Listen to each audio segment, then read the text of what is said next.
አንድ ቪዲዮ በጣም ከማልጠብቀው ሰው አይቼ በጣም ፊሊንጌ ስለተጎዳ ያንን ቪዲዮ አስመልክቼ ነው ይሄን ቪዲዮ የሰራሁላችሁና ምንድነው ሲባል የሰማሁት እዚህ አሁን ያለው ካምፔን ላይ የሚሰሩ ፕሮሞት የሚያደርጉ ልጆች ተከፍሏቸው ነው የሚሰሩት።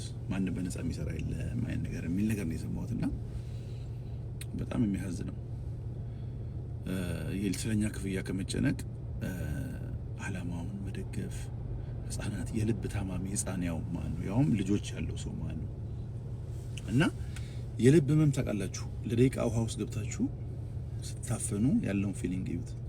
እነዚህ ልጆች ያው ህፃናት ሆነው ታማሚ ሆነው ማለት ነው እነሱን ለመደገፍ ነው እንግዲህ እኔ ቪዲዮ እዛም ሆኜ ኢትዮጵያም ድረስ ሆኜ እየነገርኳችሁ በአይኔ ያየው የታዘብኩትን ነገር ነው እንግዲህ መጥቼ እዚህ ጋር እየመሰከርኩ እንርዳ እያልኩ እያስተባበርኩ የነበረው ማለት ነው። እና እኔ እንደማውቀው ጠቅላላ ይሄን አስተባብረው የሚሰሩ ልጆች ምንም አይነት ክፍያ የሚከፈላቸው ልጆች የለም እዚህ ውስጥ የለም ቶታሊ ማለት ነው። እና ሁሉ ነገር ደግሞ በክፍያ እኮ አይሰራም ጋይስ። አንዳንድ ጊዜ ለህሊና ብለን የምናደርገው ነገር አለ። ይሄንን ለማገዝ እንግዲህ ከሌላ ከአሜሪካ ውጪ ከሆነ ቦታ የመጣ ሰው አለ። ስራ አቁሞ ስራውን ትቶ አንድ ሳምንት ሙሉ እዚህ ከኛ ጋር እየሰራ ያለ ሰው አለ። እንደገና እዚህም ሆነው ብዙ ስራቸውን አሜሪካ ነገር ካናዳ እንግዲህ ታውቃላችሁ የጊዜን ጉዳይ ማለት ነው የጊዜና የቢል ጉዳይ ማለት ነው። ይሄ ሁሉ ነገር መስዋዕት አድርጎ እየሰራ ያለ ሰው ምን አይነት እንግዲህ ኢምፕሊኬሽኑን አስቡት። እና አንዳንድ ጊዜ የምናወራው ነገር ራሳችን ብቻ ጋር እኛ ጋር የሚቆይ ነው ይመስለን ሰዎች ጋር ሲሄድ የሚፈጥረውን ተጽዕኖ አናስበውም ብዬ ነው የማስበውና እነዚህ ሰዎች ከኢትዮጵያ ድረስ እዚህ ሲመጡ ኢትዮጵያ 120 ምናምን ህፃን እንግዲህ በራሴና በጓደኞቼ ታግዤ አሳክም ያለው የቀረውን ደግሞ የኢትዮጵያ ህዝብ ይተባበረኝና የቀሩትን 25 ህፃናት እናክም የሚል እንግዲህ በጎራ ይዞ የመጣን ሰው ማገዝ ነው። እንደው ካለን ጊዜ ሰተን እዚሁ ነው ያለነው እኛ አጠገብ እዚህ ሆነን ማገዙ ነው የሚቀለው። ኦር ደግሞ የሚሰሩ ሰዎችን የሚያስተባብሩ ሰዎችን እንደዚህ ኮምፕሌን እያደረጉ አእምሯቸውን መንካት ነው። እኔ አንዳንድ ጊዜ ህሊና ያለው ሰው ማለት ነውና ጋይስ 2-3 እናስብ። ሚዲያ ላይ የምንለቀውን ነገር በተለይ ደግሞ አንዳንድ ሐሳቦችን ስናነሳ ሐሳቡን ጭብጡን ነው ላይክ አሁን ስለ ህፃናት ነው የሚወራው ስለ ታማሚ ህፃናት እየተወራ ባለበት ሰዓት እንደዚህ አይነት ሐሳብ ይዘው መምጣት ተገቢ ነው ብዬ አላስብም። ዝም ብለን ፖስት ብሎ ያገኘነው ነገር ፖስት አለብን ብዬ አላስብም። ጋይስ ሁለቴ እናስብ።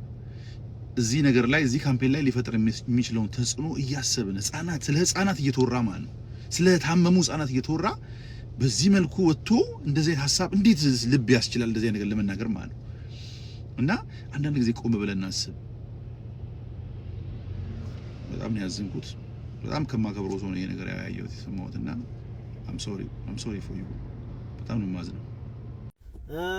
የእርዳታ ማስታወቂያ የሚሰራ በሙሉ በነፃ እንደማይሰራ ተከፍሎት እንደሚሰራ ልነግራችሁ ነው አመጣጤ። ያው ላስታውሳችሁ ብዬ ነው በጣም ምስኪን አድርጋችሁ ስለምትቆጥሯቸው ልንገራችሁ ብዬ ነው። ብቻ እኔ ምን አገባኝ ይመቻ። ቋይ ወዴት ነው እንዴ? መርዝ ረጭቶ ብቻ እኔ ምን አገባኝ ምናምን ብሎማ መሄድ አይቻልም። ኮንተንትሽ ኮሜዲ ነው አይሻለሁ ብዙ ጊዜ ይመቸኛል። ፎሎወር ነኝ በነገራችን ላይና እንደዚህ ግን የማይሆን ሜሴጅ አሳልፈ ስትሄድ ዝም ብዬ አላይህም። ምክንያቱም እኔ ሰሞኑን አሁን ሀርት ቱ ሀርት የሚባል ፋውንዴሽንን እያስተዋወቅኩ ነው እና 5 ሳንቲም ተከፍሎኝ አይደለም 1 ሳምንት ስራ አስፈቅጄ ቦታው ድረስ እየተገኘሁኝ እጄን ወደ ኪሴ ከተት እያደረኩኝ ነው እየረዳው ያለሁት ማስታወቂያም እየሰራው ያለሁት ማለት ነው። እኔን አያካትትም። እንደዚህ የሚያደርጉ ሰዎች ይኖራሉ። እነማን ናቸው? በስነ ስርዓት በኤቪደንስ እነዚህ ናቸው ተብሎ ነው እንጂ መነገር ያለበት እንደው በደፈናው ጭፍን ብለ የሚሰሩ ሰዎች ተከፍሏቸው ነው በነፃ ምናምን ተው ረፍ አይባልም። አይ ዶንት ኖ ልጅ ይኑርህ አይኑርህ አላቅም። ወደፊት ግን የምትወልድ ከሆነ እግዚአብሔር ጤነኛ ልጅ ይስጥ። ምክንያቱም አንዳንዴ የአባት በደል ወደ ልጅ ይሄዳል። እንደዛ እንዳይሆን ማለት ነው። ነገሩ ወደ ቤታችን አንኳኩቶ ካልመጣ በስተቀር የልጅ ህመም አይታወቀንም፣ አይገባችሁም። እነዚህ ሰዎች ማለቴ ሀርት ቱ ሀርት ምናልባት ህዝቡ የሚያውቃቸው 1 ወር ቢሆን ነው ወይ ከዛ በታች። እነሱ ግን ለአመታት ብዙ ስራ የሰሩ ሰዎች ናቸው። ከ120 ህፃናት በላይ አሳክመው ጤነኛ አድርገዋል። የታማሚዎቹ ህፃናት ቁጥር ስለበዛ ነው አሁን ወደ ህዝብ መጥተው እንደዚህ የሰው ፊት የሚያዩት ማለት ነው። የሰው ፊት ማየት ምን አይነት አስቸጋሪ እንደሆነ ስለማታውቁ ምንም ኮንትሪቢዩት የማታደርጉ ሰዎች አትሊስት እንደው የማይሆን አስተያየት በመስጠት መልካም የሚሰሩ ሰዎችን ለመንካት ባትሞክሩ ጥሩ ነው። ኃላፊነት የጎደለው ነገር አታድርጉ። ኮንተንታችሁ ላይ እዛው ላይ ስቴብል ሁኑ። ምክንያቱም ይሄ ቀልድ አይደለም፣ ሲሪየስ የሆነ ነገር ስለሆነ ማለት ነው።